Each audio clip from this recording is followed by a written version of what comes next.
ഭഗവത്ഗീതയും ഉപനിഷത്ത് വചനങ്ങളും ഉയർത്തിക്കാട്ടി ആഗോള അയ്യപ്പ സംഗമ വേദിയിൽ മുഖ്യമന്ത്രി പിണറായി വിജയന്റെ പ്രസംഗം. പ്രതിപക്ഷം ഉയർത്തിയ രാഷ്ട്രീയ വിമർശനങ്ങൾക്കും മുഖ്യമന്ത്രി മറുപടി നൽകി.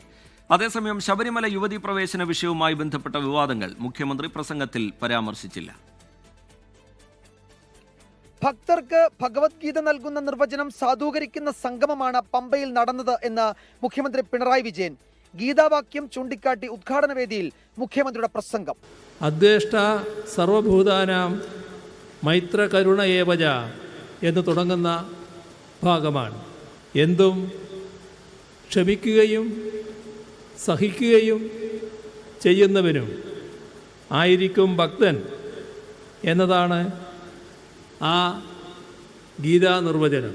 ഉപനിഷത്ത് വാക്യമായ തത്വമസി ശബരിമലയെ അപരത്വവും അന്യതയുമില്ലാത്ത മതാതീത ആത്മീയ കേന്ദ്രമാക്കിയെന്നും പിണറായി വിജയൻ.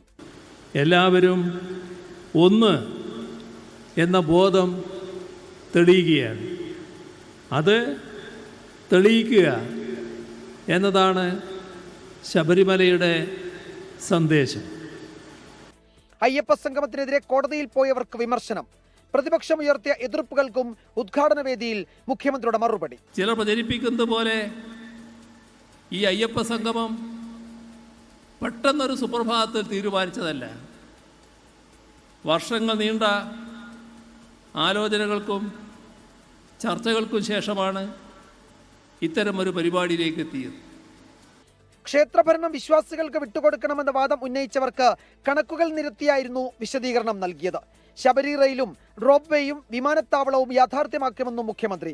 ചിലർ നുണപ്രചാരണം നടത്തി തെറ്റിദ്ധാരണ സൃഷ്ടിക്കാൻ ശ്രമിക്കുകയാണെന്നും പിണറായി വിജയൻ പറഞ്ഞു. ക്ഷേത്രഭരണം വിശ്വാസികൾക്ക് വിട്ടുകൊടുത്ത് സർക്കാർ പിന്മാറണം എന്ന ഒരു വാദം ചിലർ ഉയർത്തുന്നുണ്ട്. വിശ്വാസികളുടെ കൈകളിൽ തന്നെ ആയിരുന്നല്ലോ പണ്ട് ക്ഷേത്രങ്ങൾ ഉണ്ടായിരുന്നത്. ആരും നോക്കാനില്ലാതെ അതൊക്കെ മിക്കവാറും നാശോന്മുഖമാകുന്ന നില വന്നപ്പോഴാണ് ദേവസ്വം ബോർഡ് ഉണ്ടാവണമെന്ന, സർക്കാർ ഇടപെടലുണ്ടാകണമെന്ന ആവശ്യം വിശ്വാസി സമൂഹത്തിൽ നിന്ന് തന്നെ ഉയർന്നു വന്നത്. മുഖ്യമന്ത്രിക്കൊപ്പമായിരുന്നു SNDP യോഗം ജനറൽ സെക്രട്ടറി വെള്ളാപ്പള്ളി നടേശൻ വേദിയിലേക്ക് എത്തിയത്. ലോകത്തെവിടെയായാലും ഏത് സമയത്തും 24 വാർത്തകളും ഓഗ്മെന്റഡ് റിയാലിറ്റി പാക്കേജുകളും എക്സ്പ്ലെയിനറുകളും വിശദമായി കാണാൻ ഞങ്ങളുടെ യൂട്യൂബ് ചാനൽ നിങ്ങൾക്ക് സബ്സ്ക്രൈബ് ചെയ്യാം.